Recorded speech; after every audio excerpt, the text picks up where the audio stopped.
السلام عليكم ومرحبا بكم معايا في قناتكم ساغا سافور. ان شاء الله تكونوا كامل بخير وعلى خير وتكونوا كامل في صحة جيدة.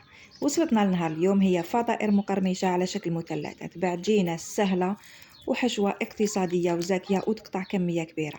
وصفة اللي تقدروا تحضروها في دقيقة الاخرى، يعني ما تشدش كامل الوقت وما هيش متعبة اون بليس كمية تاعها راح تكون لاباس بها. راح نشارك معكم مقادير اللي راح يخرجوا لكم 14 فطيرة كما راكم تشوفوا فيهم هنا. الحجم نتاعهم كبير ما شاء الله. الفطائر هادو من برا يجوا مقرمشين ومن الداخل يجوا طريين واكيد راح يكونوا بزاف بنان.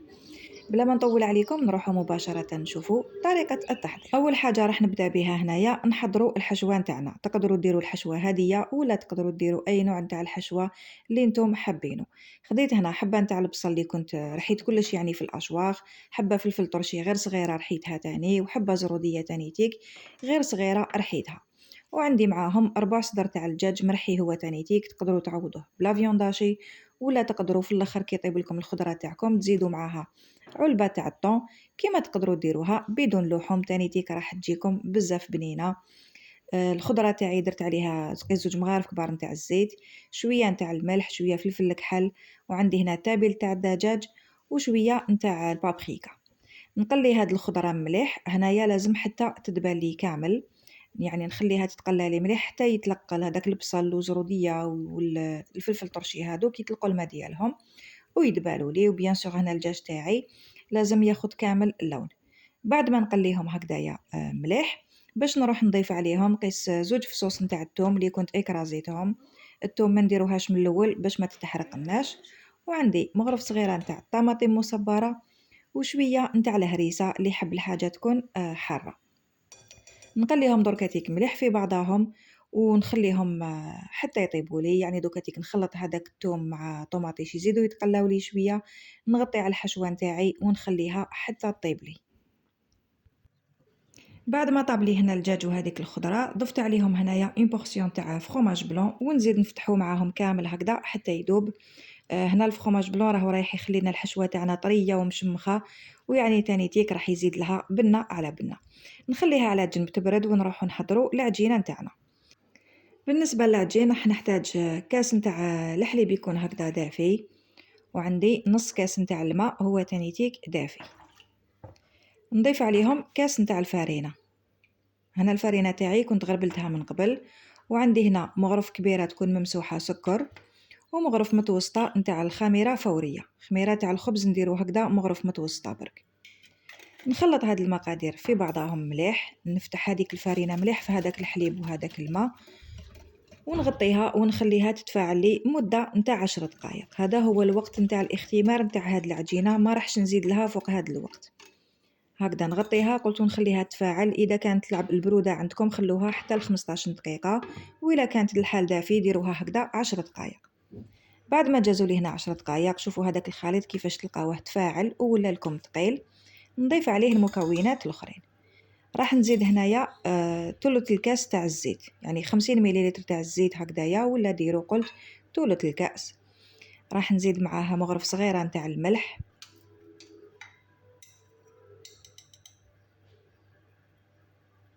وراح نزيد هنايا على ضربه واحده زوج كيسان نتاع الفارينه.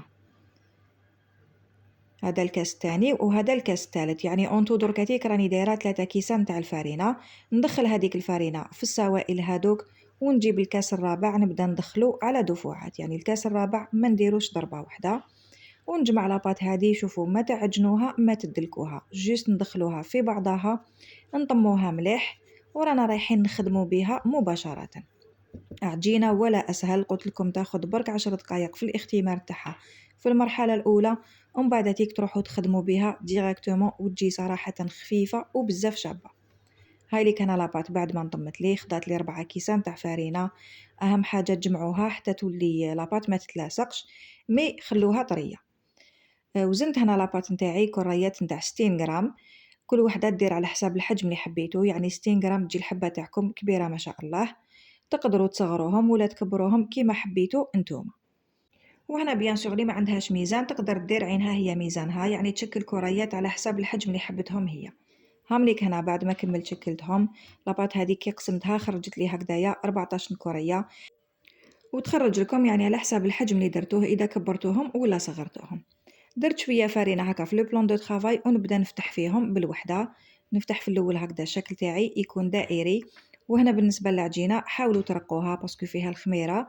دركاتي كي نزيدو نديروها تنقله راهي رايحه تزيد تتنفخ، الوغ نحلوها رقيقه باش ما تجيناش خشينه لداخل. درت هكذا كميه نتاع الحشوه نعمرها مليح، ونضيف عليها شويه نتاع لو فرomاج غابي ونغلقها على شكل مثلث. نجيب هاد لي دو كوتي نلصقهم بهذا الشكل. هنا برك اللي تخاف العجينه تاعها تفتح لها كي تروح تقليها، تقدروا تجوزوا على الحواف تاع لاباط هذيك شويه نتاع البيض، يعني بياض البيض، ولا بغير بشويه نتاع الماء باش تغلق لكم مليح. مي انا راني متاكده باللي ما راهيش رايحه تفتح لي باسكو لاباط نتاعي على بالي باللي خليتها طريه. هاوليك الشكل اللي رانا رايحين تحصلوا عليه. نزيد هنا نشكل معاكم وحده، ومن بعد تيك نكمل نشكل الحبات كامل هكذا باش ما يجيكمش الفيديو طويل. نشرح لكم برك في هديه ونكملهم. نفتحها قلت بهذا الشكل هكا يكون شكل دائري، وقلت لكم العجينه تاعكم ارقوها باش كي تزيد تنقله وتتنفخ لكم ما تجيكمش خشينه بزاف لداخل، يعني باش ما تجيكمش معجنه. مام كي تقلوها راهي رايحه طيب لكم مليح لداخل. ندير هكذا كميه نتاع الحشوه تكون لاباس بها، ونزيد عليها شويه نتاع لو فرomاج غابي ونغلقها بهذا الشكل هذا على شكل مثلث. هنا بركي تغلقوها تضغطوا مليح. وقلت لكم اللي تخافها تنفتح لها تقدروا تجوزوا على الحواف تاع العجينه شويه نتاع البيض ولا غير بشويه تاع الماء باش تضمنوا ما راهيش رايحه تفتح لكم. وهذا هو الشكل النهائي نتاع الحبات دياولي. جبت هنايا اون اسيات ندير فيها هكذا حبه نتاع البيض، نضيف عليها قرصه نتاع الملح وشويه نتاع فلفل الكحل. وراني رايحه نخفف هنا هذيك الحبه نتاع البيض بشويه نتاع الحليب. عندي هنا تقريبا 4 فنجان تاع الحليب اللي راح نضيفه معاها بهذا الشكل هذا. ما راحش تاكل لي كميه كبيره تاع البيض. وهنا مام اللي ما يحبوش يديروا البيض ولا ما كانش متوفر عندك، ولا الناس اللي عندهم حساسيه على البيض، تقدروا تبانيوهم ديريكتومون غير بالحليب، يعني ترمدوا هذوك الفطائر تاعكم غير بالحليب بلا ما ديروا البيض. نجيب دركاتيك الحبات دياولي وندهنهم بهذا الشكل، ولا تقدروا ديريكتومون تغطسوهم في هذيك لاصيات اللي فيها الخليط تاع البيض والحليب. نزيد ندهنها على الكوتي الثاني بهذا الشكل هذايا، ونغطسها ديريكتومون في لا شابلور. ندي دركاتيك نرمدها كاريمون هكا في لا شابلور باش تعطيني هذيك الطبقه اللي تكون مقرمشه. وهاي ديك الحبه تاعنا راهي جاهزه باش تروح تنقله.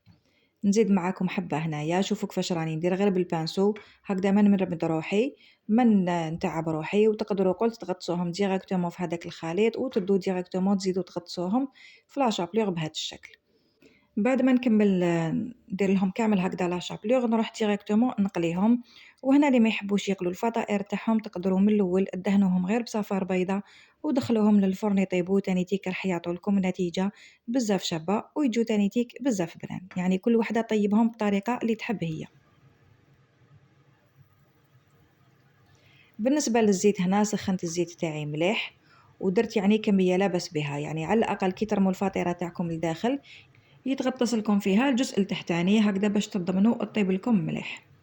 وكي ترموا الفطيره الاولى هنايا ما تزربوش باش ترموا الفطيره الثانيه هكذا باش ما تحبطوش درجه حراره تاع الزيت. الوغ نديروها ونخلو نسناو عليها شويه كيما راكم تشوفوا هنا راني ندير باش نزيد نرمي الفطيره اللي بعدها، ونزيد نصبر عليها شويه تانيتيك باش نزيد نرمي الفطيره الاخرى.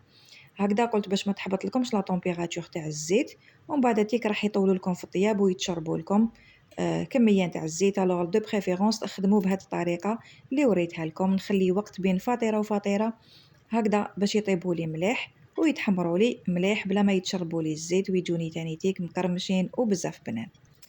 نصبر عليهم حتى يتحمروا لي من الجهه التحتانيه، نقلبهم ونخليهم يزيدوا يتحمروا لي هكذا من الجهه الاخرى بهذا الشكل هذايا.